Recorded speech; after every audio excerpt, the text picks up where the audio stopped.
Juste une affichette au bureau de l'Ordre des avocats de Tours, mais la grève totale, illimitée, continue en attendant l'Assemblée générale du Conseil national des barreaux vendredi à Paris.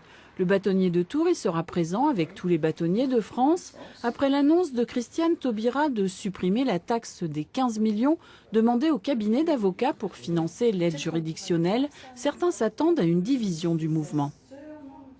En clair, il y a des avocats, des artisans comme moi, qui intervenons souvent à l'aide judiciaire, au pénal, pour les plus démunis. Et puis il y a des gros cabinets qui brassent des millions et puis qui sont représentés sur le plan national. Et ceux-là, ils avaient qu'une trouille, c'était d'être amenés à mettre la main à la poche pour les 15 millions, 5 millions tout de suite et 10 millions plus tard, puis à venir. Et aujourd'hui, ils ont gagné, ils n'auront pas à mettre la main à la poche. Mais ça ne règle pas notre problème. Nous, quand on voit les propositions sur les rétributions, c'est dérisoire. Enfin, on casse les rétributions par deux, c'est plus du défraiement, c'est l'aumône. On ne fait pas l'aumône quand on est avocat.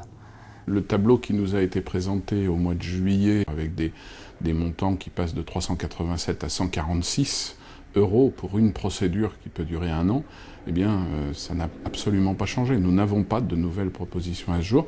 J'ai entendu qu'on allait réouvrir les négociations.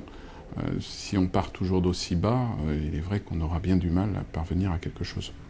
La mobilisation ne faiblit pas face à cette baisse drastique des rémunérations des avocats intervenant au titre de l'aide juridictionnelle.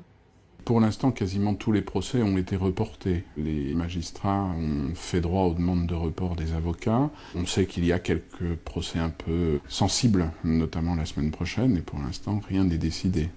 Lundi matin, c'est une assemblée générale extraordinaire du barreau de Tours qui décidera de la poursuite ou non du mouvement.